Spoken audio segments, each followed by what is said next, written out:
Aviso de protección civil. La Escuela Normal Superior de México cuenta con 2 salidas de emergencias en los edificios A y B, además de 18 radioreceptores de alerta sísmica conectados de manera remota con la señal del Sistema de Alerta Sísmico Mexicano.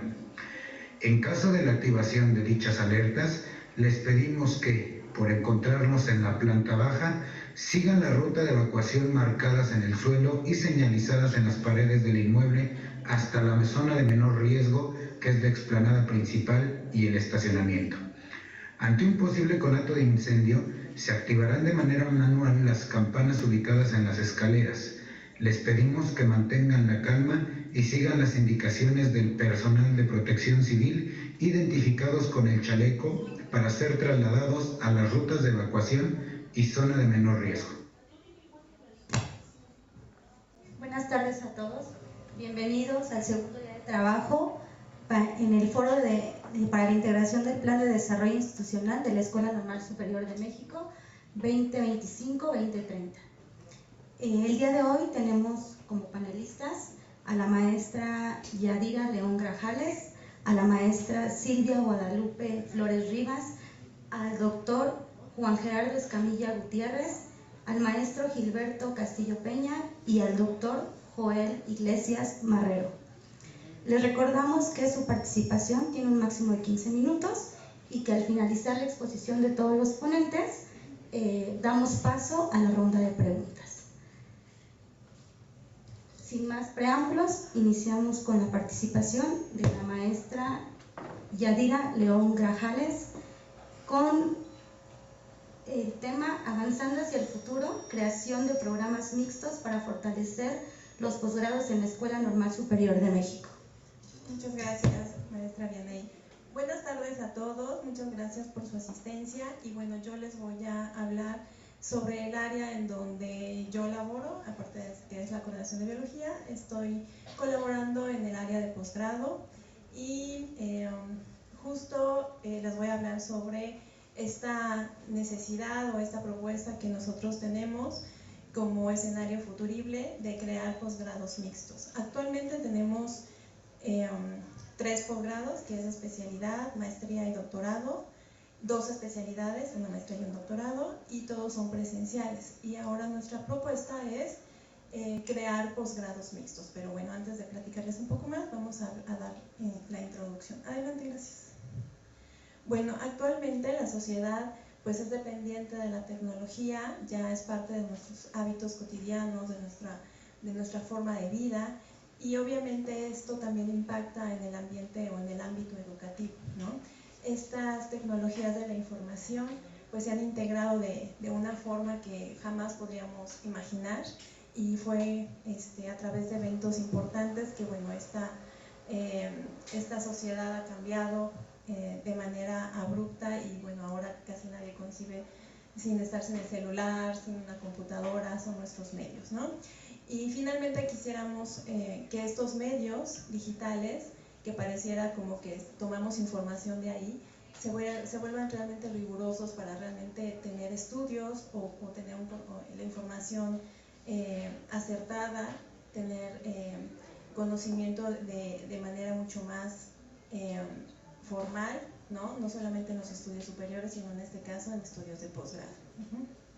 Bueno, en este contexto, la innovación educativa se presenta como un concepto que identifica cambios destinados a mejorar los procesos de enseñanza y aprendizaje, asegurando su sostenibilidad, la transferibilidad, eficacia y eficiencia. De acuerdo a esto, algunos autores mencionan que estos cambios se consiguen incorporando las tecnologías de la información, nuevas tendencias, nuevos procesos, enfoques, en donde la innovación educativa es un área interdisciplinar que integra conocimientos tecnológicos y obviamente pedagógicos, pero para que sea efectiva se necesita conocer e identificar las buenas prácticas del profesorado. Uno de los principales desafíos a los que nos enfrentamos en la educación radica, pues obviamente, en las nuevas tecnologías. Muchos de nosotros las usamos cotidianamente, sin embargo, porque bueno, son formas de expresión, formas de comunicación, formas de entablar redes de información con otras universidades. Muchas veces, actualmente hemos cambiado esta manera, en algunas universidades han cambiado la manera de dar sus posgrados e inclusive de dar licenciaturas. Encontramos en las redes que hay licenciaturas que se dan en línea, o que por ejemplo son un día presencial y 3 días en línea. En fin, el impacto que han tenido las tecnologías educativas es importante, y bueno, nosotros no queremos estar al margen, o no queremos estar fuera del margen de este cambio tan importante que está sufriendo la educación a nivel mundial. Ay, la otra. Sí, esa todavía. Entonces, uno de los principales desafíos para la educación del siglo XXI radica en que estas nuevas tecnologías de la información y la comunicación se introduzcan nuevos modos de expresión y consecuentemente nuevos modelos de participación cultural. Eso quiere decir que bueno, las tecnologías no van a cambiar, no van a implantar nuevas formas de enseñar, pero sí hay que pensar en que son medios que podemos utilizar para poder avanzar hacia una sociedad interconectada en información y para educarnos de una manera diferente. Adelante. Bueno, todos sabemos que en el 2020 pues el mundo aconteció un evento importante que fue la pandemia del COVID, y pareciera como que la educación también tuvo una crisis en ese momento. Muchos profesores, sobre todo, pasamos de un modo presencial, de un día para otro, a una forma en línea, a un modelo en línea, y entonces una modalidad en línea, y entonces esto provocó que hubiera un rezago escolar, porque pareciera que nosotros trasladamos las clases presenciales, o bueno, muchas veces así fue, y ustedes tal vez lo vivieron cuando tuvieron sus clases en pandemia, que era un maestro dando una clase como si estuviera en el salón, ¿no? Hablaba por horas y horas, en donde estas tecnologías o estos recursos que hay en las redes pues no eran utilizados, solamente era la presencia del maestro hablando durante horas, ¿no? Y obviamente del otro lado estaban los estudiantes, en donde, bueno, parecía broma, ¿no? Pero muchos decíamos que parecía sesión espiritista, porque siempre estábamos que si estaba presente alguien o si alguien estaba ahí, ¿no? Porque no teníamos como la certeza de que estuvieran nuestros estudiantes atendiendo a las clases que nosotros estábamos dando, ¿no? Entonces realmente para muchos fue un gran reto, para otros fue realmente la crisis. Muchos decidieron que eso no era lo suyo, era presencial, defendieron la parte presencial, y obviamente la parte presencial es fundamental en todos los procesos educativos, ¿no?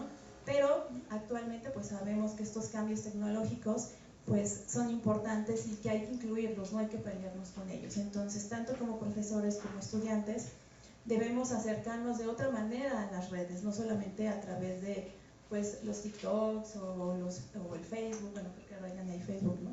Está de baja, está el Instagram, o no sé, varios recursos digitales que, bueno, si de alguna forma tenemos información, pues esta información es líquida, rápidamente la obtenemos y rápidamente la olvidamos, ¿no? Sin embargo, si nosotros sabemos utilizar estas tecnologías de otra forma, pues podemos aprender muchísimo, ¿no? De toda la gran masa de información que hay en la red. La anterior. Ok, entonces, bueno, no solamente fue el COVID, y bueno, también a partir de este escenario que tuvimos de COVID, pues se estima que para el año 2030 países como Argentina, Colombia y México, aproximadamente el 85% de la población adulta recibirá clases en línea, superando la modalidad presencial. Y bueno, dentro de otros datos, también tenemos, de acuerdo a un estudio, se proyecta que hay un aumento significativo en el tamaño del mercado educativo, en donde ha pasado de los 8.400 millones de dólares en 2020 a 13.200 millones de dólares en el ámbito educativo en línea. Es decir, que cada vez más personas en el mundo están optando por tomar clases o tomar alguna licenciatura o tomar algún curso en línea. Hoy sabemos que hay muchas instituciones universitarias que ofrecen cursos, por ejemplo, cursos de calidad. No sé si han escuchado, por ejemplo, una plataforma de la UNAM que se llama Coursera. Coursera tiene alianzas con universidades de todo el mundo y pueden encontrar lo que ustedes quieran. Son universidades de gran prestigio, son gratis los cursos, si ustedes quieren un certificado lo pagan y si no solamente lo pueden cursar y hay absolutamente de todo. Entonces estas búsquedas de información de cómo educarnos son las que estamos apostando de alguna forma a traerlas a nuestros ámbitos educativos. A ver si lo siente. Ay, no se ve, pero bueno. Lo que dice esa diapositiva es que, bueno, la Escuela Normal Superior de México no está exenta de estos cambios tecnológicos y estamos trabajando en propuestas en donde ofrezcamos posgrados, es de especialidad, maestría, solamente hasta este momento mixtos. ¿Qué quiere decir? Que sea una parte presencial y la otra parte en línea. Ajá. ¿Por qué estamos transitando? ¿Por qué se ha decidido crear esta propuesta? Pues justo por las necesidades que hemos visto en nuestros estudiantes de posgrado. Muchos de los estudiantes, o casi todos los estudiantes de posgrados, son estudiantes como ustedes, que en algún momento terminó su licenciatura, tuvo su experiencia profesional 2-3 años y entonces tuvo una necesidad de decir, algo más me falta, necesito conocer, tener más conocimientos de algo, y entonces optó por estudiar un posgrado. Puede ser una maestría, principalmente es lo que sigue después de la licenciatura. Entonces muchos de nuestros estudiantes actuales y egresados pues son maestros que vienen de primarias, de secundarias o de preescolar, ¿no? Entonces estos estudiantes pues tenemos la virtud de que nuestros posgrados son profesionales. ¿Qué quiere decir eso? Pues que trabajamos justo con la reflexión docente a partir de su práctica docente. Es casi un requisito que ustedes estén frente al grupo para poder cursar la maestría o la especialidad. El doctorado está más enfocado a la investigación, pero en estas dos, que es especialidad y maestría, pues muchos de sus tesis y tesinas están enfocados en mejorar su práctica docente, es decir, trabajan con problemas que ustedes observaron durante su experiencia laboral y quieren mejorar quieren abordar esa práctica mejorando su práctica docente. Entonces, también es una forma como de hacer anuncio del posgrado, ¿verdad? Cuando ustedes terminen la licenciatura, pues los esperamos en el posgrado para que sigan estudiando. Sí requerimos que tengan un poquito de experiencia ya laboral, porque justo pues para que ustedes vean toda la problemática que encuentran en la secundaria.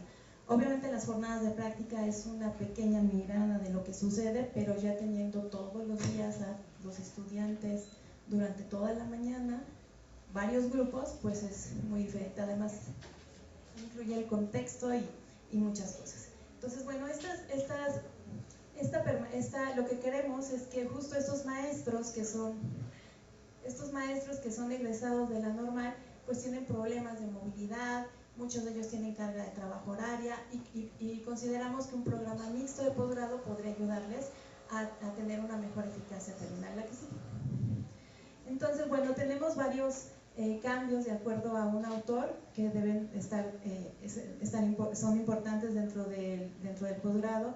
Por ejemplo, que los maestros desarrollen y se apoyen en las redes de información y las dominen adecuadamente, que tengan responsabilidades compartidas, que ya no es exclusiva de los maestros, sino que también es la sociedad la que debe asumir este rol. La revolución en contenidos y programas, conocer más programas para dar clase, utilizarlos, y el enfoque del conocimiento hacia un futuro inmediato, lo que significa que debemos preparar a jóvenes hacia el mundo actual, ¿no? Un mundo lleno de información a partir de la tecnología, ¿la que sí? Y bueno, nuestra propuesta tiene un montón de cosas bien interesantes, bueno, ya se nos acabó el tiempo, pero algunas de estas son consolidar la identidad distintiva de la EMS, diseñar modelos de formación para posgrado en línea que fomente el aprendizaje autónomo, es decir, esta autonomía que ustedes deben de tener siempre, ¿no? Debemos de tener una autonomía, que no nos anden buscando para hacer las cosas, ¿no? En este caso, adaptar las propuestas educativas para atender las diversas condiciones de los estudiantes, garantizando la igualdad de oportunidades, fortalecer las habilidades pedagógicas del cuerpo docente a través de cursos de actualización. ¿Sí? Los maestros de posgrado también pensamos que todos requerimos siempre una actualización, que salen nuevos programas, nuevos recursos, y son herramientas necesarias y muy interesantes que se pueden usar en los posgrados. También elaborar estrategias didácticas que integren tanto la modalidad presencial como la virtualidad, adaptar los contenidos, es decir, como les decía, no es lo mismo dar una clase presencial que una clase en línea, y como esta se pretende dar un posgrado mixto, pues tenemos que tender a estas dos, es decir, no dar una clase presencial como si fuera en línea, ¿no? O mandar al laboratorio de cómputo a los estudiantes y ya, ¿no? O sea, y ya es una clase en línea, pues no. Entonces hay que ver cómo se adaptan estos contenidos a las nuevas herramientas tecnológicas. La que sigue. Diseñar actividades y materiales de formación en línea que promuevan la reflexión, el análisis, la colaboración entre estudiantes y el acompañamiento por parte del cuerpo docente. Establecer una colaboración estrecha con el Departamento de Informática, bueno, aquí presento, ¿verdad? Es importante el apoyo que nosotros tendremos con ustedes, y crear un repositorio digital, es decir, creo que también nos falta crear una biblioteca digital en donde no solamente tengamos, bueno, actualmente tenemos nuestra biblioteca, pero un repositorio digital nos ayudaría mucho porque justo esas clases en línea ustedes podrían acceder ya a documentos que previamente han sido seleccionados por los maestros para cada posgrado. La que sigue y la que sigue. Ok. ¿Cuáles son las acciones a seguir en esta propuesta? Bueno, pues obviamente conocer e identificar las necesidades actuales en formación de los egresados de nuestra institución, evaluar el uso y la valoración que tanto los docentes y estudiantes dan a las herramientas tecnológicas como parte de las estrategias de enseñanza-aprendizaje, conocer las necesidades de formación en posgrado de la población de egresados de licenciatura, ustedes, y docentes de diversos niveles educativos. ¿Sí? Esa es nuestra. ¿Sí? ¿Y cuál es el impacto de esta propuesta? Pues bueno, con este diseño de programas mixtos con un fuerte enfoque en la virtualidad es una solución para asegurar la continuidad pedagógica hacia niveles superiores, eliminando obstáculos actuales y ofreciendo posgrados más flexibles que garanticen el acceso al conocimiento en cualquier momento y en cualquier lugar. Esta propuesta está basada en modalidades educativas mixtas, no solo promoverá el desarrollo de competencias en tecnología de la información entre los estudiantes, sino que también impactará positivamente a los catedráticos de nuestra institución, y estas competencias son cada vez más necesarias en un mundo globalizado e interconectado, donde el acceso equitativo a la educación es una prioridad en nuestro país. Eso sería todo de mi parte. Muchas gracias. Muchas gracias, maestra Yadira. Interesante propuesta.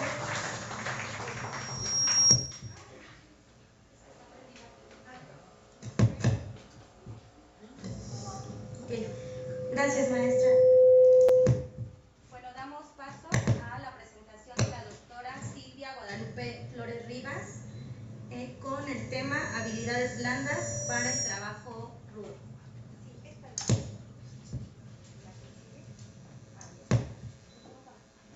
Buenas tardes, auditorio. ¿Cómo se encuentran?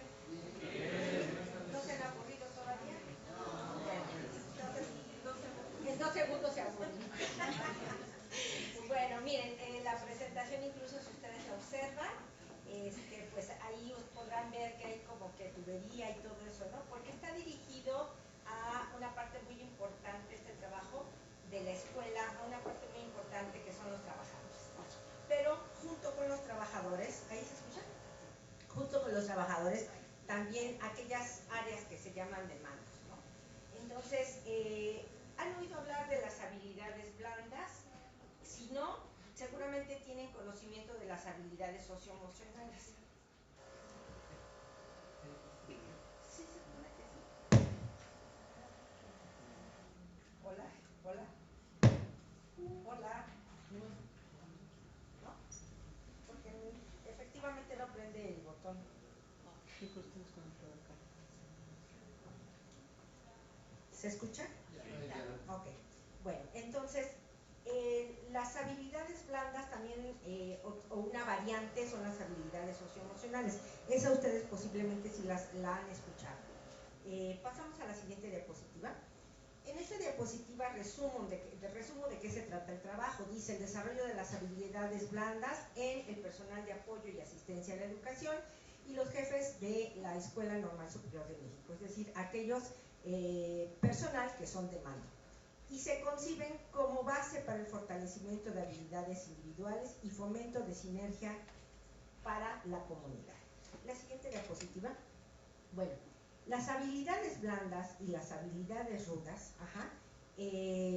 difieren en lo siguiente. Las blandas son aquellas que son transferibles. Actualmente incluso se les denomina de esa manera, como transferibles, porque ustedes se las llevan de un trabajo a otro, o en el caso de ustedes, de una escuela a otra escuela, ¿no?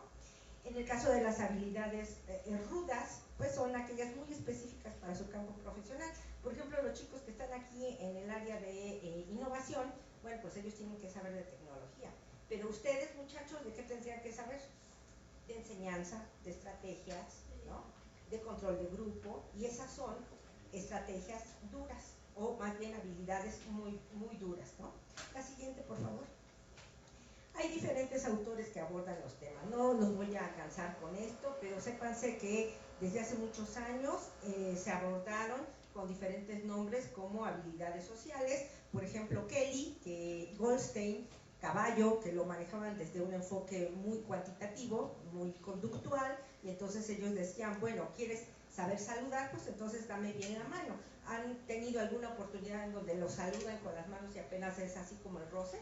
¿No? Que dices, ay, salúdame bien, con toda la mano, o salúdame y mírame a los ojos, ¿no? ¿No? ¿Han tenido amistades que los saludan y están mirando para abajo? ¿No? O gente que los saluda y no quita la mirada. Entonces dices, oye, espérate, ya estás enojado, ¿qué pasa, no? Bueno, entonces a nivel conductual, ese tipo de habilidades se regulaban hasta cuánto tiempo mantenías la mirada. Actualmente se le denomina como habilidades socioemocionales. Ustedes las van a encontrar en los cursos que se encuentran aquí en la escuela, particularmente en tutoría de sexto semestre y en esa materia que se denomina educación socioemocional, ¿sí? Aprendizaje y educación socioemocional, más o menos son los tipos de nombres que tienen los diferentes currículums escolares. Y bueno, alguien que maneja esto con otros términos como habilidades para la vida, como habilidades blandas, como habilidades relacionadas con autoestima, tendremos a Olga Castañer y Calixto, Eduardo Calixto, que lo maneja con relación a las neurociencias. La siguiente, por favor. Aquí está, hace rato la maestra Yadira nos comentaba de esta necesidad de abrir posgrados, maestrías, especialidades, doctorados que fueran en línea. Me cayó como al dedo, ¿no? Porque estas podrían ser las habilidades que tendría ese docente que diera esas clases. Las duras son el manejo de datos y la inteligencia artificial, el razonamiento analítico, ¿sí? En cambio, las blandas pues tendría que ser la creatividad, la colaboración, adaptabilidad, manejo de tiempo, que justo son estas las que son transferibles. Ese docente que se pasa de la presencialidad llevará estas habilidades a la virtualidad o a la educación mixta. Pasamos a la siguiente. Bueno, pues una vez que he comentado acerca de esta diferencia entre habilidades duras y blandas, les quiero exponer que, bueno, hay autores que nos van a decir que estas habilidades van a impactar en el ámbito personal, familiar, social y laboral. Lo siguiente, por favor. Los autores en general nos van a hablar de dos tipos de impactos. Mejoran el desempeño en diferentes esferas, como se los decía, pero también predicen el éxito. ¿Por qué predicen el éxito? Porque un docente que se relaciona de manera adecuada y genera buen clima escolar, pues predice que el grupo esté contento, aunque no aprenda. No, es cierto, que aprenda a través de estar contento. ¿Sí me explico? No se necesita ser, digamos, un bufón en la enseñanza, sino tener esa capacidad de captar y de crear un buen clima junto con los contenidos. Hay docentes que tienen un estilo bastante serio y sin embargo la clase muy amena, ¿no? Independientemente de un estilo donde no esté sonriendo todo el tiempo. Este asunto del éxito no tiene que ver con la suerte. Hay autores que incluso ya lo están trabajando. Miren, es el caso de la siguiente diapositiva, donde encontramos a Fishman, quien él nos habla del ciclo del éxito. Y para tener éxito, él plantea lo siguiente. Primer punto, cambio de creencias. Porque si yo creo que no puedo hacer las cosas, pues ya empezamos con problemas para el éxito. Si yo creo que mis subordinados valen menos que yo, pues ya entramos en broncas. ¿Sí? Me refiero, por ejemplo, a mandos. un director, un jefe, qué sé yo, ¿sí? Si yo creo que yo soy la única que puedo hacer las cosas bien y los demás no, pues entonces ya tengo broncas con mi compañero, que la maestra Yadira me suelta un guamazo, ¿no? ¿Sí me explico? Y bueno, otro tipo de habilidades, por ejemplo, es la motivación, la búsqueda de consistencia, por eso me fui una A hacia abajo, perdón. El trabajo que se tiene que hacer en el propio trabajo, en el ámbito laboral, para modificar esas creencias. Sí, un poco de suerte, pero el análisis de la suerte se explica como el estar en el momento adecuado, en el tiempo adecuado y te tocará, ¿no? Pero vas a tener mayor probabilidad de que te toque si tus creencias son distintas. Es decir, es como cuando compras un boleto de la lotería. Ay, ojalá me saque la lotería, pero ¿te la vas a sacar si no compras el boleto? ¿No?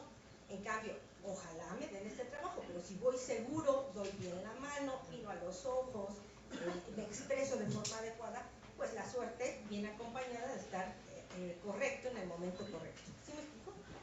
Bueno, y también Fishman nos va a decir que estos resultados que vamos a tener van a tener una interpretación de éxito y bueno, nuevamente, eso va a tener impacto en nuevas creencias. Pasamos a la siguiente.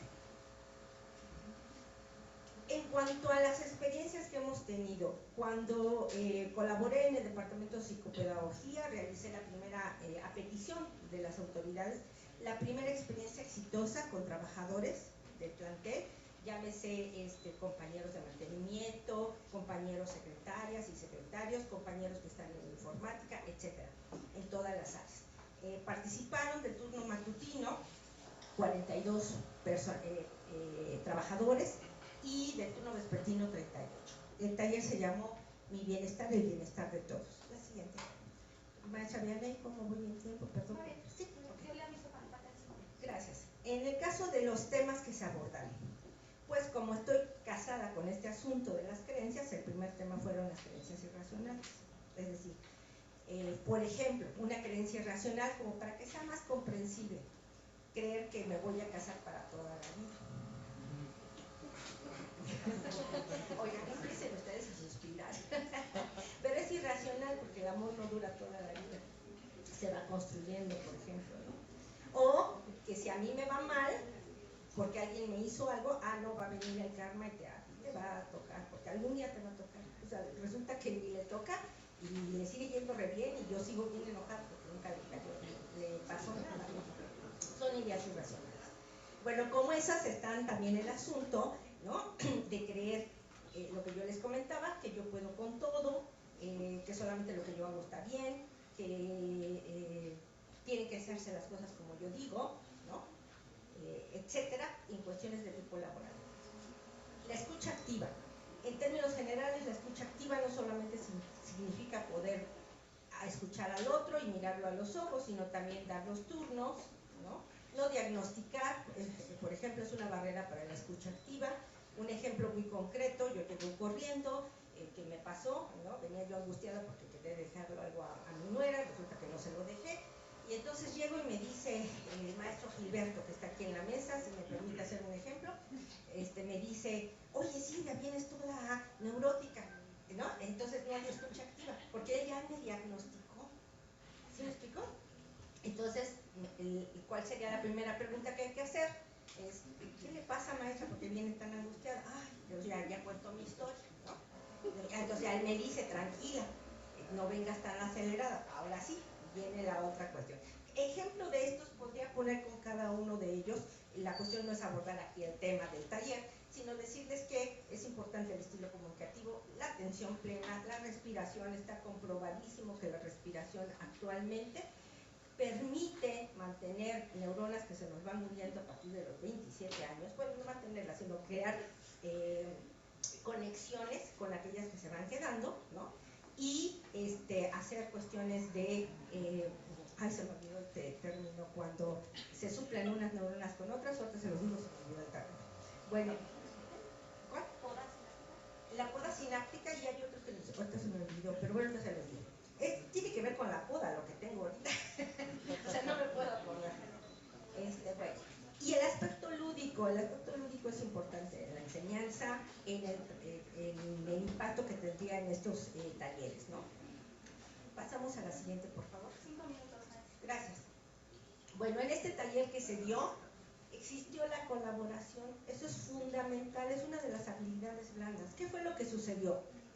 Bueno, desde la dirección de la escuela dijo, ¿por qué no damos este tema? Y entonces corrió, ¿no? Así con pedagogía y dijo, oiga maestra, ¿cómo podemos hacer? Y entonces yo que estoy pero bien acelerada, le dije, pues podemos dar esto. Me dijo, no, tranquila, o sea, nada más es 4 sesiones. Bueno, entonces así, ¿no? Después, pues hay que ponerse de acuerdo con capacitación, ¿no? Porque capacitación tiene que decir cómo se van a organizar estos temas. Y posteriormente viene la gestión de los recursos humanos y de personal que también brindó muchas actividades. La siguiente, por favor. Pues estas fueron algunas de las experiencias. No le pedí permiso a los compañeros, pero aquí están. Pasamos a la siguiente. Digo, por cuestiones de autoría, ¿no? De confidencialidad, rapidito. Y bueno, entonces hay un concepto muy importante que se llama interdependencia. En la medida en que existe habilidades blandas como la colaboración, es posible que haya interdependencia entre diferentes áreas. Para eso no me tengo que llevar bien con el compañero, sino a realizar mi trabajo de manera respetuosa y clara y oportuna. O sea, me puede caer muy mal, pero yo por eso no voy a llegar a decirle, oye, al mal ni se lo decimos, ¿no? O sea, como me cae mal, te estoy impidiendo darte este oficio, no, sino yo llego y pongo mala cara, torzo la boca, y hago uso del lenguaje paralingüístico o no verbal, ¿no? Bueno, pues están entonces en la mesa una propuesta donde se trabaja en un taller habilidades interpersonales, intrapersonales y aquellas que sean habilidades para la comunidad. La siguiente, por favor. Estas son las metas, no los agobio con la lectura. En el primer caso, pues es impulsar la reconstrucción de estas creencias personales. La segunda meta será provocar la participación social de todas las áreas. La tercera meta, pues involucrar a las diferentes áreas sustantivas de la Escuela Normal Superior de México, y eso implica mandos. Y la cuarta meta, diseño e implementación pues de ese taller. La siguiente. Estos son los pasos que sugiero, o bueno, cuestiones que tendrían que estar impactando en ese taller, como la primera experiencia. La primera es la enseñanza centrada en los participantes. La segunda, estrategias y métodos para construir la confianza, la colaboración, la participación. Eso quiere decir que yo no tengo que llegar a un taller a imponer mis ideas, sino que ellos sean capaces de reflexionar sobre lo que los diferentes autores nos van regalando, ¿no? Y que actualmente podemos recuperar. Paso 3, pues aprender haciendo y aprender jugando, porque yo no puedo enseñar escucha activa si yo no la poseo y si además no los pongo a jugar. A ver, pongan una escenificación, un diálogo donde tú eres la esposa y tú eres el esposo, dile que quieres cenar y entonces cómo se lo dirías, etcétera, ¿no? Eso sería aprender jugando. Y último paso, la UNAM implementa para sus trabajadores un programa que se llama CASA, que significa curiosidad, admiración, seguridad y alegría. La siguiente.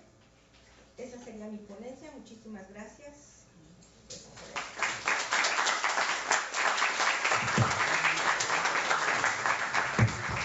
Gracias, doctora Silvia. Interesante el desarrollo de las habilidades socioemocionales, sobre todo para ustedes como docentes de formación y normalistas. Damos paso a la siguiente presentación del doctor Juan Gerardo Escamilla Gutiérrez, con el tema Educación, Seguimiento y Evaluación, la reproducción social de las desigualdades. Adelante, doctor. Vale, gracias. Bueno, el trabajo fue hecho tanto por mi compañero Carlos Mario Gómez Jiménez como por mí. Entendimos que para aclarar, porque si digo cosas muy impopulares son de él. Entendemos que la dinámica era hacer un análisis y de ahí una propuesta, ¿no? La idea. Y el análisis realmente fue en qué se evalúa, para qué se evalúa, cómo se evalúa. Y la propuesta está centrada sobre todo en qué aspectos se deben destinar los grandes esfuerzos que una institución puede dar. Dentro de estas preguntas encontramos un gran problema y un problema re chiquitito. El gran problema, para decirlo de una vez, es la burocratización y la mercantilización no solo de la educación pública, sino al interior de la educación pública. Es decir, la introducción de lógicas mercantiles a la educación. En pocas palabras, introducir criterios instrumentales que equivalen no a la educación, sino a una instrucción. Es decir, a seguir pautas de oferta y demanda educativas, mercantiles.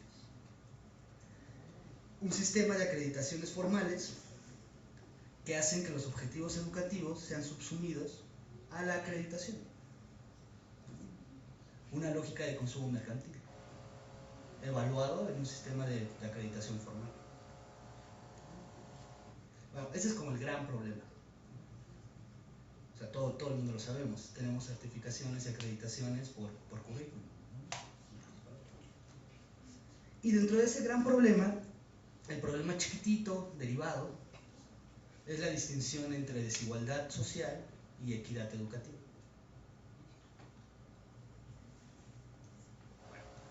Una pregunta así sencilla, ¿no? Formalmente, ¿qué es lo que evalúan las instituciones de educación superior en la forma? En pocas palabras, el 99% de la evaluación, así, es la escritura. Si alguien sabe escribir o no sabe escribir. Ensayo, examen, tesis, lo que cuando estudié hace mucho tiempo se llamaba argumentación y redacción. Bueno, cosas que ahí se sustenta la evaluación y que a menudo las instituciones de educación superior no brindan. No hay cursos sobre eso. Más bien tomamos a los estudiantes que ya poseen ese tipo de capital cultural y las universidades lo reproducen. Aprueban a los que ya saben y no acreditan a los que no saben. Por otro lado, también evaluamos expresión oral, ¿no? O sea, cómo te mueves y todas esas cosas. Bueno, eso también es heredado desde casa. Y no hay cursos sobre eso. Bueno, partimos de esa pregunta. ¿Cuáles instrumentos, dispositivos e instituciones dispone una sociedad determinada para facilitar fenómenos de convergencia social? Primero, distinguir el concepto de desigualdad del concepto de equidad o de movilidad social. La desigualdad, en términos así súper amplios, a grosso, es la diferencia a partir de algún indicador empírico entre dos grupos sociales. La movilidad social es la capacidad de uno de esos miembros de un grupo social para moverse entre grupos sociales. La pregunta es si los sistemas educativos funcionan como atenuantes de la desigualdad social o al revés, tratando de facilitar fenómenos de convergencia social. Y la respuesta, aunque sea impopular, es no. Los sistemas educativos, sobre todo los superiores, funcionan para la movilidad social, para las posibilidades de un determinado individuo de cambiar de estrato social, no para disminuir las desigualdades sociales. Y esa es más o menos la respuesta a la segunda pregunta. No sé, aquí tengo el resumen del ensayo, y la idea era, por medio de un análisis sociológico crítico, revisamos tres aspectos que nos parecen fundamentales en la aproximación al problema de la equidad en los sistemas de educación superior: los procesos de selección, las condiciones de permanencia en la universidad o en cualquier institución de educación superior, y el rendimiento escolar. Nuestro objetivo principal es precisar los espacios en los que se distribuye el concepto de equidad y en cómo los programas de educación superior obvian, enfrentan o agravan este problema. Es decir, analizamos la presencia o ausencia de medidas compensatorias en los programas universitarios, tanto públicos como privados, así como su repercusión en la permanencia y el rendimiento escolar de los estudiantes. Esa sería la propuesta. Centrar los esfuerzos institucionales más bien en, no sé, métodos paliativos de las desigualdades educativas preexistentes a la estancia en la universidad, ¿no? Y no centrarnos en criterios formales de acreditación. Uno de los principales problemas teóricos al acercarnos a la relación entre desigualdad social y a la educación es sobredimensionar los fenómenos. Uno de los prejuicios centrales que se le han hecho a la educación es sobrevalorar su capacidad para solventar los problemas sociales. Es decir, partimos de la hipótesis que la educación no ayuda a aumentar la convergencia social, pues las desigualdades no disminuyen a través del sistema educativo. Comprendemos que la mejora de estos favorece la consecución de otro fenómeno, la movilidad social. Así analizaremos a la educación superior amparados en el concepto de equidad. Es más o menos la idea. Así. Bueno, obviamente es impopular. Abordar la utilidad y necesidad efectiva de brindar acceso a la universidad para la totalidad del conjunto social resulta complejo porque es un tema cargado de prejuicios e intereses políticos. Nos animamos a problematizar las consecuencias de esos aspectos porque pensamos que es un discurso que históricamente ha dañado a nuestra sociedad y ha facilitado la desigualdad y el control político. Implementar un objetivo político que centraliza el bienestar social en la obtención de grados y títulos universitarios es negar de facto el derecho a una existencia digna para la mayoría social. Y es más o menos la idea de la frase. Tomar como única herramienta institucional, social, estatal, a la educación como pivote de movilidad social, es decir, que la gente que no tiene educación no merece esa puesta. Nuestro cuestionamiento está situado en una situación social en que la desigualdad es sistemática y donde la real inequidad no se encuentra en la posibilidad del acceso al sistema universitario, sino en el hecho de que la educación superior sea planteada como el único pasaporte para el mejoramiento de las condiciones de vida. Es decir, el ideal del acceso al universitario está completamente vinculado a un deseo de alcanzar, mantener o superar la posición social y económica del individuo. Y es más o menos como la idea. Bueno, esos dos conceptos ya más o menos se aclararon. Siempre es importante como partir de la idea de un todo hacia lo particular. Lo educativo es más bien una consecuencia de lo social y no viceversa. Y el gran problema histórico, sobre todo en la educación superior en México, fue percibida en la totalidad del siglo XX como la única forma de vía de movilidad social, tanto en términos económicos como de acceso a los sistemas de seguridad que brinda el Estado.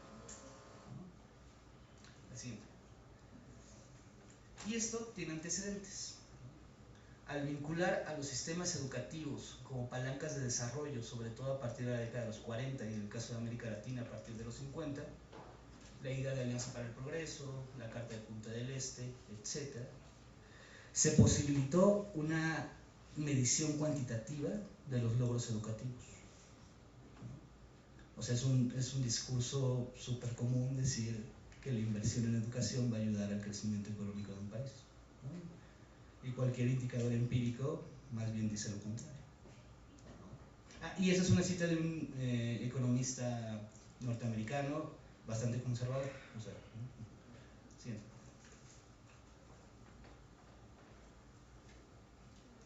Y esa es la verdadera pregunta, ¿no? ¿Qué estamos evaluando y para qué estamos evaluando? Y a partir de ese tipo de evaluación instrumental, ¿qué propuestas estamos dando?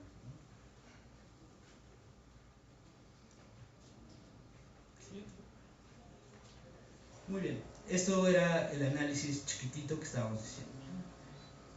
Cuando una universidad evalúa a los que van a ingresar, ¿qué es lo que evalúa? Cuando una universidad evalúa a los que están dentro de su sistema educativo, ¿qué es lo que evalúa? Es más o menos lo que les dije al principio. Evaluamos aquello que no brindamos. Y ahí es interesante hacer como distinciones entre capital económico, capital cultural, etc. Por ejemplo, en aspectos tales como herramientas cognitivas o herramientas de trabajo. A menudo no hay cursos sobre eso. Más bien, eso se aprende en etapas tempranas, ya sea en la familia o ya sea en un sistema educativo básico. Pero aún así, son como anclajes para que alguien tenga éxito o rezago universitario.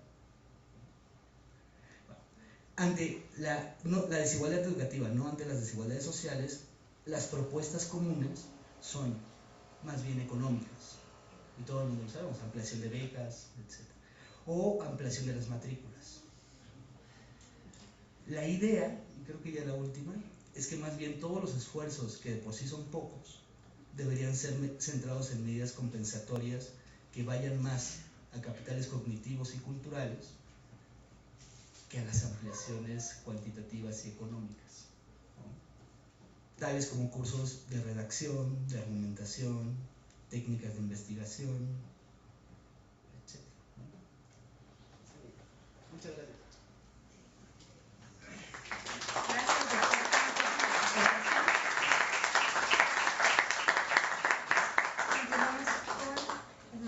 Gilberto Castillo Peña con el taller de introducción al proceso de titulación y servicio social como actualización de docentes.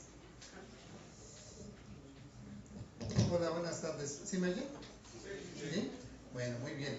A ver, veo aquí mucha gente, veo muchos alumnos, ¿sí? ¿Alguien que me quiera decir de qué especialidad viene? ¿De qué especialidad viene por ahí? A ver. Pedagogía. Pedagogía, muy bien. De español, bueno, bienvenidos. ¿Perdón? Bueno, me da gusto ver que vienen de varias especialidades, son alumnos. También veo a mis compañeros docentes, ¿sí? Veo a mis compañeros que son algún tipo de autoridad. Antes de empezar directamente, les hablo a los estudiantes que es un PDI. Un PDI es un plan de desarrollo institucional. Eso lo debieron de haber establecido en la primera parte de este trabajo que estamos desarrollando el día de ayer. El PDI, bueno, de ustedes, de los que son alumnos, ¿alguien ha escuchado de lo que es una planificación? Pues yo creo que todos, ¿no? O sea, estando en esta escuela, todos hacemos planificación, tenemos que ir a la escuela y hacer un plan de clase, hacer un tipo de planificación para el tipo de actividad que vamos a desarrollar dentro de la escuela. El PDI es una planificación, ¿sí? Es una planificación que se hace desde el punto de vista del desarrollo institucional. Esa es como la idea que está atrás.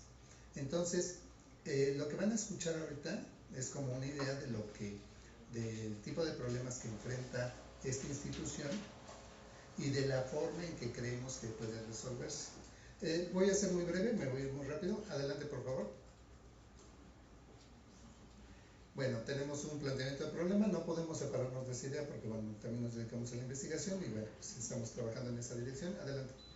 Bueno, el proceso de titulación y servicio social es un proceso que ustedes van a enfrentar, me refiero a los estudiantes, cuando van a terminar el ciclo de su formación. Entonces, en ese sentido, tenemos una serie de procesos que son académicos y administrativos, que son internos y externos. Esta situación nos va a llevar a un ejercicio de mucho estrés entre todos los alumnos, entre los profesores, entre las autoridades y entre las personas que trabajamos directamente en titulación. Adelante, por favor. Entonces, bueno, pues tenemos una serie de problemas, ¿sí? Ahorita las hojas que están en la oficina, una parte de ellas las pagué yo, la tinta la pagué yo, la impresora la pagué yo, no tenemos recursos. Bienvenidos cuando ustedes lleguen a la oficina de titulación, si alguno ya ha estado ahí, bienvenidos a la burocracia, ¿sí?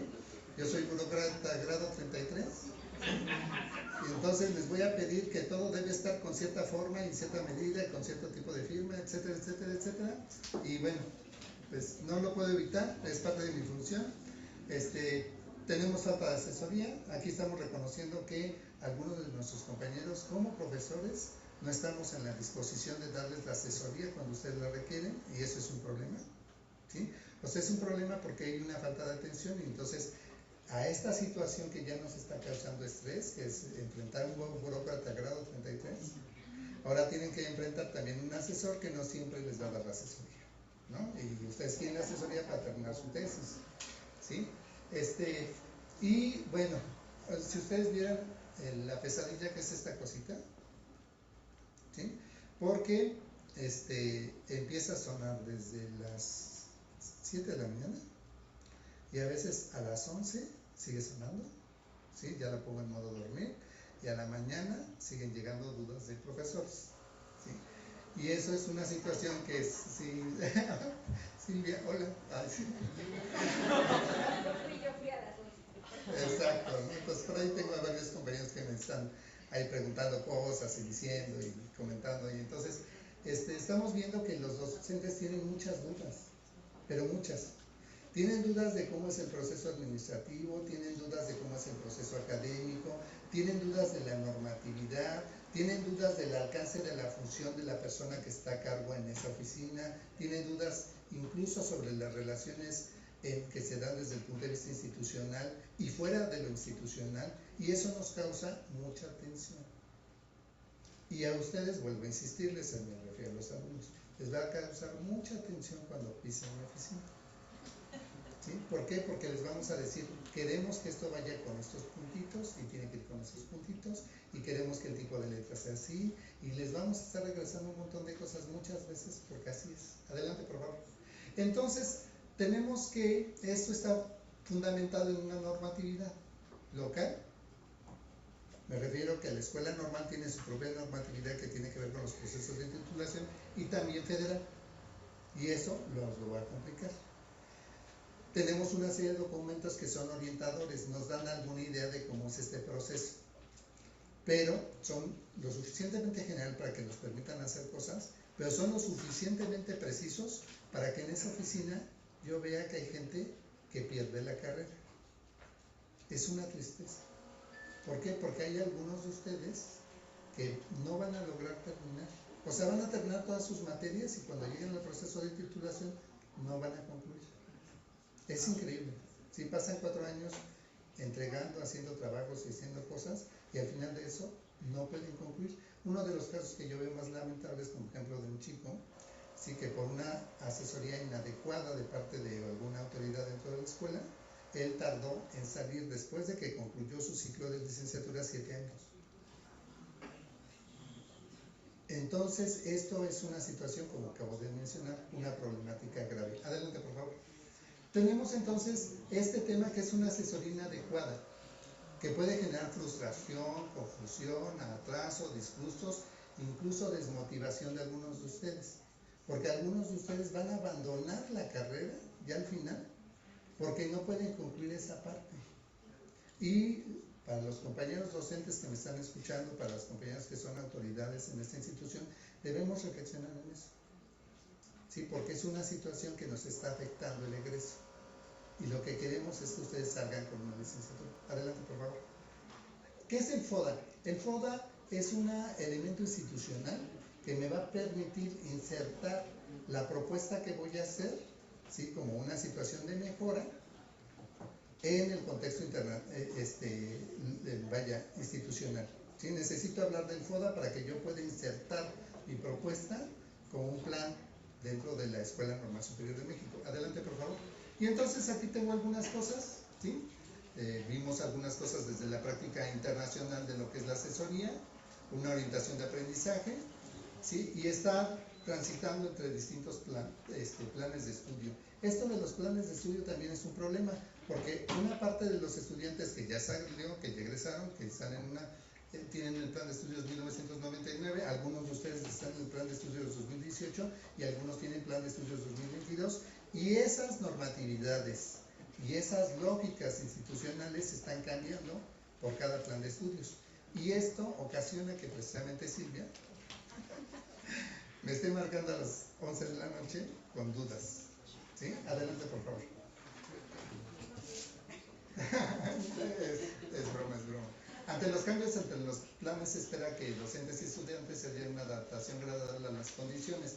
Eso nos dice Gómez Gutiérrez Escamilla. Nos dice que eso es normal en todas las instituciones, pero a mí me hace mucho ruido que tengamos que pasar por la frustración para que podamos sacar adelante los procesos. Adelante. Bueno, aquí tengo alguna serie de dudas que tienen los asesores, son una pequeña muestra. Tengo muchísimas más dudas de los asesores y de los profesores, de las propias autoridades. Bueno, tenemos ahí una situación complicada desde mi punto de vista. Adelante, por favor. Tenemos una serie de fortalezas, tenemos un personal docente muy comprometido, ¿sí? Eso me parece una parte muy importante. Tenemos espacios académicos donde podemos discutir, como es este. Adelante, por favor. Tenemos algunas debilidades, ¿sí? Algunos docentes no tienen la disposición, ¿sí? Tenemos algunos problemas con los asesores que no se quieren comunicar con nosotros. Lo estamos reconociendo, ¿sí? Entonces, en función de eso, queremos dar soluciones. Adelante.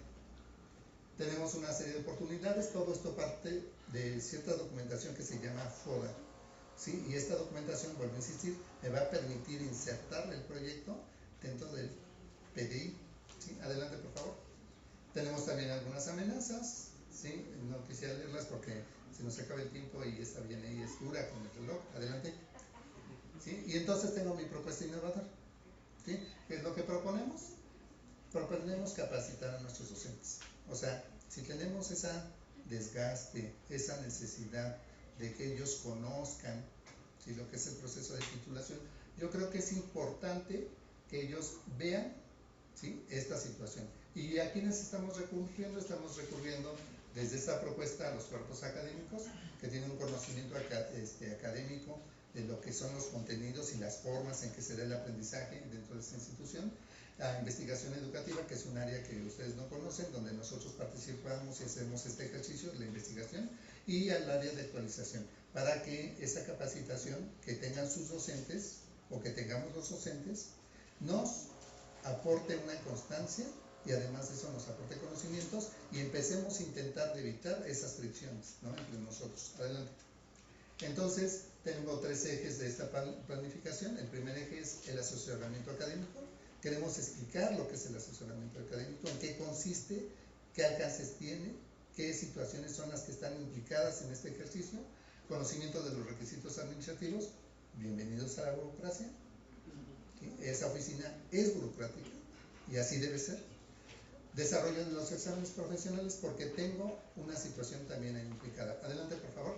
Bueno, dentro del asesoramiento académico, pues evidentemente hay algunos de los elementos que se tienen que trabajar.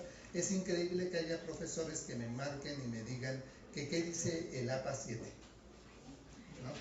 Perdón, pero todos deberíamos estar conscientes de lo que es el APA 7 y cómo se utiliza. Pero bueno, cuando un profesor me lo pregunta, pues me hace más ruido. Eso es parte nada más de una pequeña parte de lo que estamos planteando como tema de capacitación. También tendríamos que hablar de otros temas desde el punto de vista académico, como sería lo normativo y qué implicaciones tiene uno con el otro. Adelante. Conocimientos de requisitos académicos. Aquí tenemos que explicar cómo funciona la burocracia, qué elementos necesitan para cumplirse, que ustedes puedan salir. Eso para nosotros es indispensable, que los docentes lo conozcan. Adelante. Y el desarrollo de exámenes profesionales, porque en los exámenes profesionales hay docentes que no saben cómo comportarse. ¿Sí? Hay un tipo de protocolo que debemos seguir.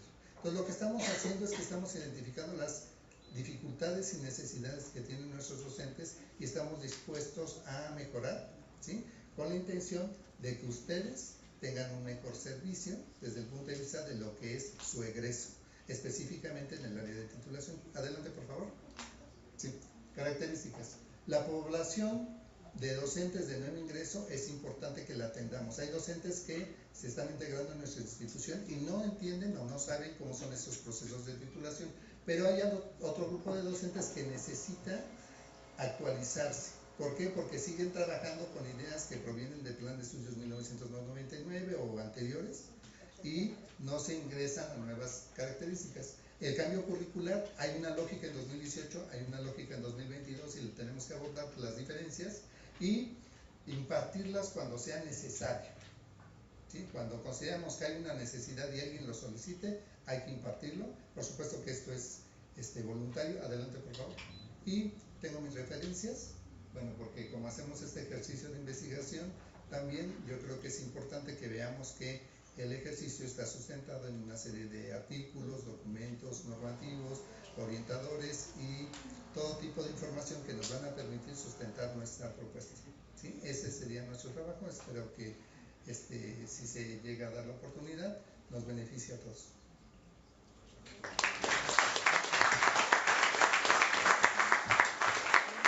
Gracias, maestro Gilberto. Interesante porque además todos los que están aquí de alguna manera en algún momento tendrán que pasar por esta cuestión de lo que el maestro Gilberto llama sufrimiento, ¿no? Bueno, damos paso al doctor Joel Iglesias Marrero con autoeficacia del docente en formación, trae porra además, autoeficacia del docente en formación y la valoración de su desempeño en las prácticas profesionales.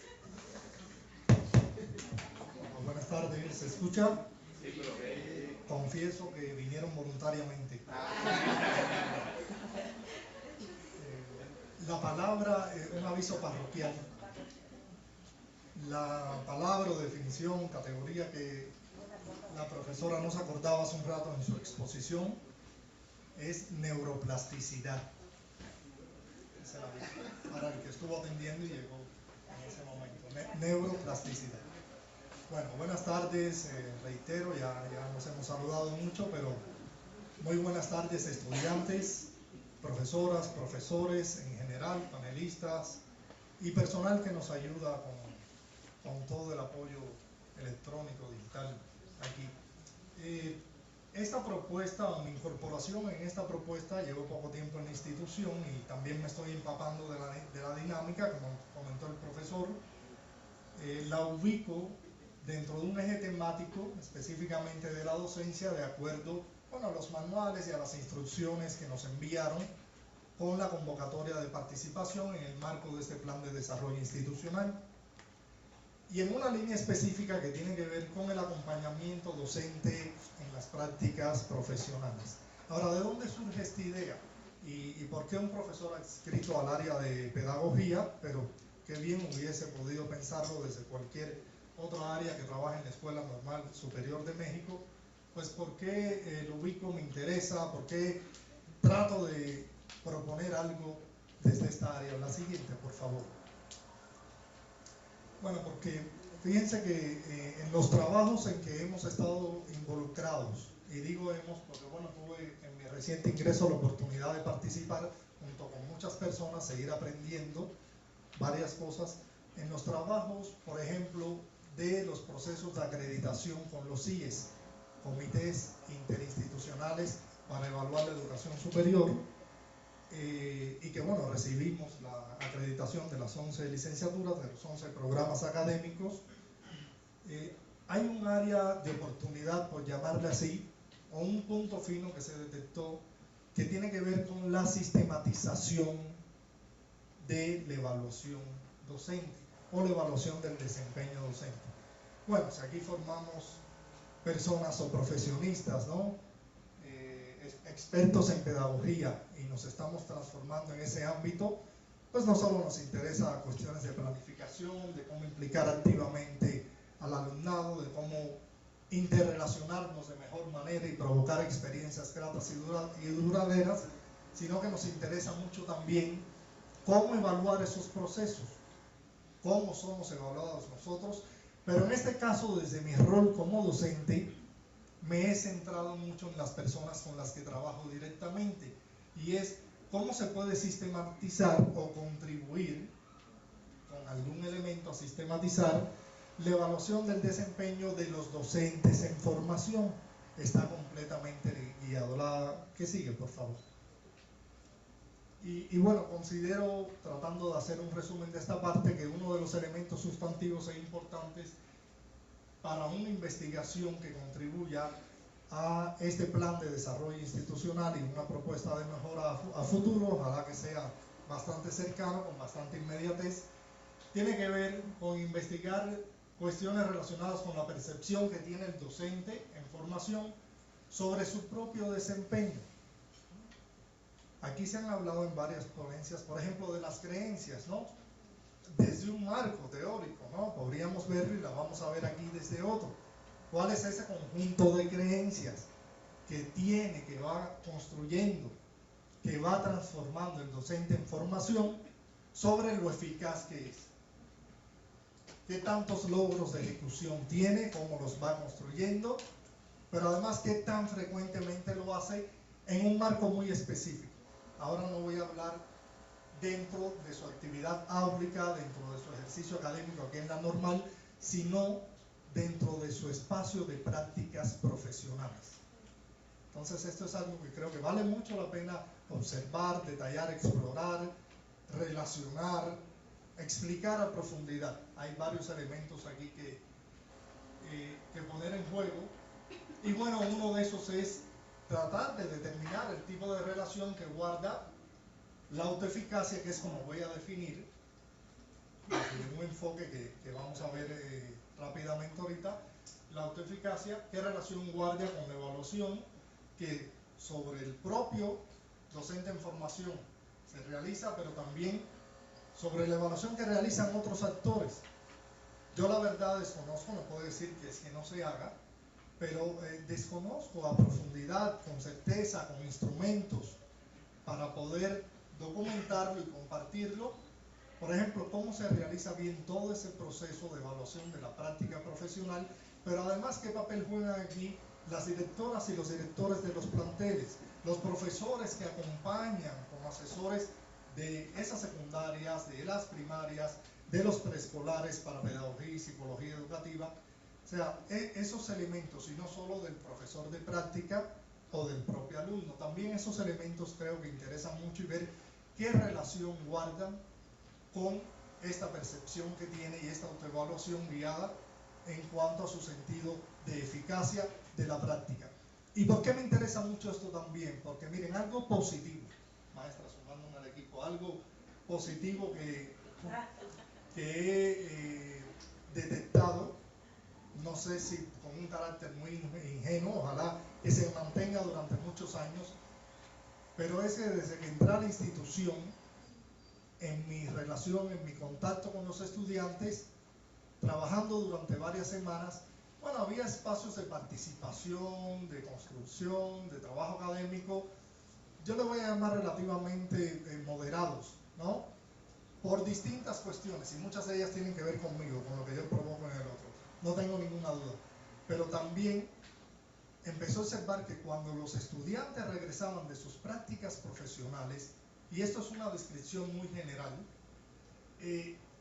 mis alumnos, sin distinción de sexo, sin masculino, femenino, no binario, sin de un semestre o de otro, no, en general, mis estudiantes eran más participativos, tenían algo que comentar, querían comentarlo, participaban. Bastaba una pregunta tan simple como las que yo creía que le hacía en una clase antes de la práctica y se quedaban callados, y ahorita no.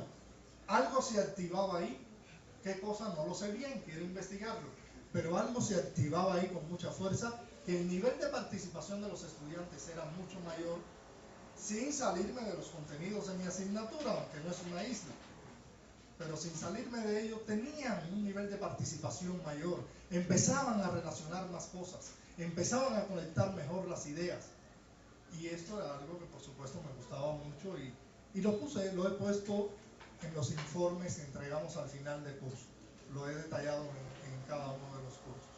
Es algo que vale mucho la pena desde mi punto de vista reflexionar. ¿Para qué? Bueno, para la propuesta que quiero presentar. La siguiente, por favor.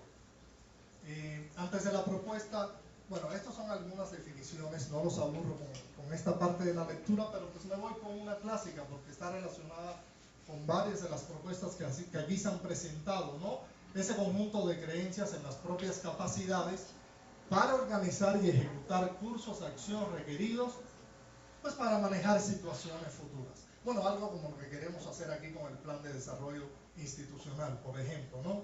Pero que además esto influye muchísimo en el modo de pensar, sentir, motivarse y actuar. Bueno, hay muchas investigaciones de cómo el sentido de eficacia del docente va generando, provocando, incidiendo de manera positiva y con correlaciones altas y estadísticamente significativas en el desempeño y el sentido de eficacia del alumnado. Entonces, si esto se ha investigado y hay algunos elementos principalmente cualitativos, pero también hay estudios cuantitativos, creo que vale la pena reforzarlo, incidir y ver qué está pasando en nuestro contexto muy específico. La siguiente, por favor. Entonces, la propuesta, así como nos mencionaron en la convocatoria para un escenario futurible, se basa esencialmente, pero puede modificarse, en trabajar con estudiantes de séptimo y octavo semestres. Bueno, con una característica muy particular, que ya tienen un mayor tiempo en la escuela de práctica. Ni se diga los octavos, que ahí se lo viven y ya no se acuerdan de nosotros cuando regresan, pero esto hay que aprovecharlo muchísimo ahí. Sí. Y que estemos, bueno, cursando, por supuesto, materias que tienen que ver con la implicación de todos estos elementos en su práctica profesional. Por una parte, con un instrumento que ya está creado, es decir, ya podemos intervenir con un instrumento que desarrolla Prieto, una autora española. Es un instrumento, bueno, que se adapta tanto en el inglés, en portugués, en español. Lo valida el propio Albert Bandura unos años antes de fallecer, ya está fallecido. Y es un instrumento, lo describo así muy rápido, que consta de 44 ítems, pero es como evaluar 88 porque tiene dos subescalas. Una, bueno, de cómo tengo esos logros, cómo percibo que logro todos esos elementos que tengo que lograr a través de distintos indicadores y relacionados con la planificación, algo en lo que nos debemos estar preparando aquí. Reitero, la implicación activa de nuestros estudiantes en el aprendizaje, la interrelación entre todos los miembros del grupo, de la comunidad y la propia evaluación. Entonces, una serie de indicadores relativos a qué logros de ejecución, qué tan bueno soy para eso, para lograr eso con estos muchachillos de secundaria, con estos niños y niñas de preescolar y de primaria. Pero también qué tan frecuentemente lo hago. Bueno, el qué tan frecuentemente lo hago, gracias, el qué tan frecuentemente lo hago va a estar un poco limitado en los semestres anteriores, por ese inicio desde séptimo, pero ya se puede evaluar con mucha mayor profundidad en octavo semestre. Y esto aplicable a todas las licenciaturas. Ese sería un instrumento ya prácticamente listo, con algunas pruebas de confiabilidad, puede aplicarse muy bien aquí en la institución, pero ya se ha estado trabajando en eso en una de las líneas inscritas al Departamento de Investigación y Experimentación Educativa. Ahora, dentro de este escenario futurible hay otra cosa que construir, que reforzar, porque no es el trabajo de uno, es el trabajo de muchos. Creer que lo hace una persona, bueno, sería una necedad. La siguiente, por favor. Entonces aquí hay algunas propuestas, que es realizar ese previo análisis con una serie de métodos, técnicas e instrumentos de investigación para ampliar esta mirada y acercarnos no solo desde este instrumento, sino también desde esa visión del director o directora de la escuela de práctica, como dije, del propio o de los propios docentes que imparten las materias de práctica profesionales. Pero también, ojo, creo que esta parte es fundamental y luego la minimizamos. Desde los estudiantes, ¿es un desafío, un gran reto? Sí, porque ¿qué instrumentos me podrían servir? Pero hay formas y las tenemos que encontrar, porque no es lo mismo establecer este diálogo, conversación, grupo focal o como quiera que le llame, con niños y niñas de primaria o preescolar que ya con estudiantes de secundaria. Entonces, recabar información desde estos sujetos, bueno, pues es un proceso más fino, desde el punto y componente ético también mucho más detallado, pero es totalmente posible si consideramos que por ejemplo, la persuasión verbal o lo que provocan como estado de activación emocional esos niños y niñas a los docentes y formación, y como yo los veo, las experiencias vicarias de la profesora que nos acompaña en la escuela de práctica, además de las de nosotros aquí, y de los directivos, y lo que ellos ejecutan, pues son las 4 principales fuentes de autoeficacia. Entonces esto hay que detallarlo, esto hay que estarlo observando, documentando y compartiendo, si esto va a mejorar todo nuestro sistema. Pero no solamente, bueno, pues con una observación como muy desde afuera, como la que ahorita estoy comentando, sino con un proceso científico. La siguiente, por favor. Y con esto cierro, es decir, cómo esos directivos, esas materias se implican en este marco y este contexto de evaluar al docente en formación. Hay una manera natural, hay una tendencia que es, bueno, el estudiante inscrito a todas esas escuelas donde se van a realizar prácticas debe evidenciar una serie de aprendizajes esperados. Bueno, sí, pero eso se le puede adjudicar a los profesores y profesoras que están contratados. No creo que se lo adjudiquen a los que van a realizar su práctica profesional, salvo que nosotros empecemos a evaluar ese y otros elementos más de cómo se sienten esos alumnos, de qué habilidades blandas, por ejemplo, aparte de las duras y que vienen ya documentadas en los programas nuevos pero tradicionales al mismo tiempo de la Secretaría de Educación Pública, podemos encontrar. Entonces hay algo más que se puede detallar ahí y creo que tenemos toda la capacidad como comunidades profesionales de aprendizaje que somos para encontrar y explicar muy bien estos fenómenos. ¿Cómo se les está comunicando a ustedes, jóvenes? ¿Cómo se les comunica esta evaluación de su desempeño y cómo lo sistematizamos? Vaya, alguno de ustedes lo sabe muy bien y lo puede describir, ahora seguro tendremos otros espacios y foros para ellos, pero ¿cómo se les retroalimenta? cómo se les genera ese sentido de eficacia, cómo lo toman. Entonces, eso es algo importante. ¿Y qué tiene que ver con todos esos factores? Y acá los leo, que están ahí hasta del propio prestigio de la escuela, que también acaba de mencionarse hace un rato. Entonces, yo les agradezco muchísimo la atención y pues gracias por estar aquí.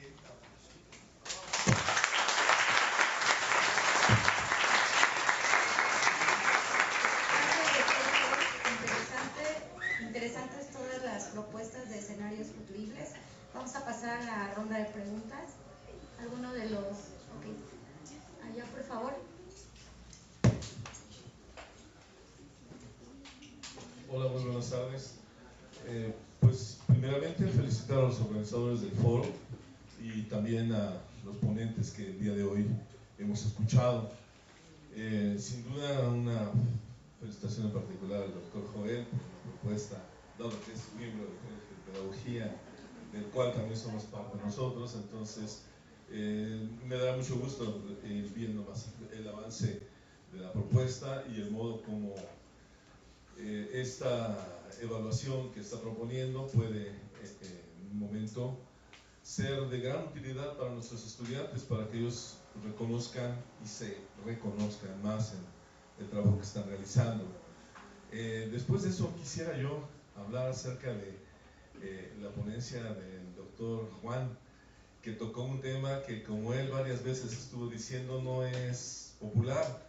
Efectivamente, cuando uno evalúa o cuando uno simplemente observa las características de la educación en México, pues es claro mirar que existen dos circuitos educativos, un circuito educativo privado y un circuito educativo público, y que la diferencia socioeconómica en México es bastante inequitativa, para utilizar uno de los términos que empleo. El 1% de nuestra población, el 29% de la misma, tiene cantidades enormes de recursos que no tiene la otra parte restante. Entonces, bueno, pues sabemos que efectivamente el sistema educativo como un medio de movilidad social pues es limitado. O sea, sí es un espacio de movilidad social, sin duda lo es, pero la movilidad social está limitada.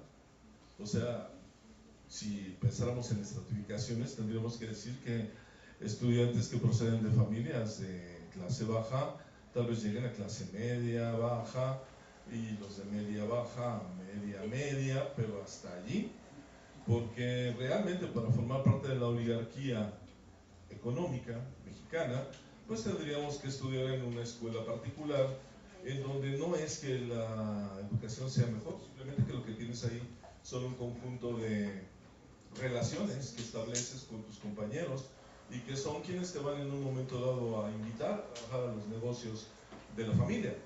Entonces, bueno, si realmente quieres formar parte de una oligarquía económica, pues digo, no pierdas el tiempo en una escuela pública.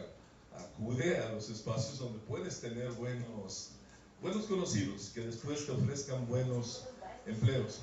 Sin embargo, dentro de la educación pública tenemos la posibilidad también de llegar a formar parte de las oligarquías académicas, no económicas, no financieras, pero sí académicas. Tenemos la oportunidad incluso de acudir a escuelas aprovechando becas que nos da el gobierno, ¿no?, para viajar al extranjero, para estudiar en el extranjero, y que te permiten mirar lo que se está haciendo en los espacios de investigación y educación de primera línea de los países que están trabajando en lo que llamaríamos investigación de frontera. Entonces sí, eso es muy posible lograr, formar parte de una oligarquía académica dentro de algún país extranjero o dentro de nuestro propio país. Sin duda, lo que más me llama la atención del atrevimiento de nuestro amigo Juan es que dice no es popular, y en alguna forma nos hace pensar en que tenemos que evaluar, tenemos que revisar con claridad qué es lo que estamos haciendo en las escuelas públicas, qué tipo de estudiantes estamos formando, y además también ser honestos con ellos, ser transparentes, no ofrecerles que ellos en realidad van a poder lograr pasar en una escala social hasta llegar a grandes niveles económicos, a formar parte de ese 1%. No, eso no se va a poder hacer. Hay que descender de una familia de esas, ¿no? Y la otra cuestión, pues, es simplemente que nos propone. Entonces, mirar cuáles son las competencias, cuáles son las necesidades que tenemos que ir cubriendo dentro de la educación pública. Voy a formular una pregunta y con esto cierro mi participación. La pregunta concreta es esta. Doctor Juan, ¿cree usted que haya que crear una educación para pobres y una educación para ricos? ¿O cómo mira esta situación de desigualdad social en el ámbito de lo educativo? También es una pregunta desagradable también. Sí, no, es desagradable. No, la idea no es esa, o sea, la idea es que obviamente la educación es un derecho humano y el Estado tiene que brindarlo a todos los que quieran ingresar. Y la idea es que a menudo se confunden como los términos de desigualdad, equidad, convergencia, etc. O sea, la pregunta era cómo la universidad pública, obviamente, internamente reproduce las desigualdades previas al ingreso de sus estudiantes. O sea, ¿qué evalúa la universidad cuando considera un éxito académico? Y para mí es obvio, evalúa cosas que no brinda. Evalúa capitales simbólicos, capitales culturales, incluso lo que consideramos procesos cognitivos son culturales, pues, o sea, eso viene de familia, y en ese primer sentido, ¿no? O sea, y la otra ya es la mercantilización al interior de las universidades, los sistemas de becas, de bonos, de asignación de recursos, tiene una lógica mercantil eso, o sea, ya es como literalmente, pero eso también sucede en la salud, o sucede en el transporte público, en la concesión del transporte público y de las obras públicas. Es como la burocratización funcional a una lógica mercantil del mercado. Y obviamente no tiene que haber universidades, o sea, eso ya existe, ¿no? O sea, eso ya no sería una propuesta, o sea, es un dato empírico que existen rankings de universidades. Simplemente la pregunta es si la misión de una universidad pública es brindar educación y no instrucción, qué es lo que está evaluando y qué es lo que propone, qué tipo de criterios, si son abstractos, si son formales, si son mercantiles, si siguen este tipo de lógica, o lo que quieren es subsanar la cosa anterior educativa, ¿no? Por eso decía que las propuestas son, hay que enfocarnos en brindar educación. O sea, si la gente no sabe escribir, así un ensayo, hay que brindar cursos sobre eso. Si no hay como cultura, porque al fin y al cabo un profe universitario siempre tiene esta pretensión de ser intelectual y pone ejemplos de cine, ¿no? De la cineteca. Y pues, ¿qué tal si los chavos no tienen ese background, ¿no? Entonces, pues hay que brindar también ese tipo de cursos. O sea, a eso me refiero. Muchas gracias. Por favor, maestro. Puedo agregar algo, Arturo. Voy a agregar algo a tu pregunta, que estoy detrás de ti, Arturo, tu izquierda. Sí, ya te vi. Sí. Pues es que escuelas para pobres y escuelas para ricos ya existen. Ya existen planes de estudio para pobres, John Tiem, 1991, o planes de estudios para ricos, como el ITAM o la FEPADE, ¿no? Son planes de estudios para hijos de empresarios, ¿no? Que no van a buscar empleo, van a administrar sus empresas. Ya existe eso. En primer lugar. En segundo lugar, como decía Eduardo Galeano, a veces nos dicen que somos subdesarrollados y terminamos creyéndolo. Nos dicen que vamos a escuelas populares o públicas y asociamos lo público con lo que es pobre. Y no lo creemos. No lo creemos tanto que actuamos como tal. Entonces, por ejemplo, en esta escuela, aunque aquí en la normal, aunque el tercero constitucional en el último renglón del artículo 3º constitucional dice fortalecer las instituciones formadoras de maestros.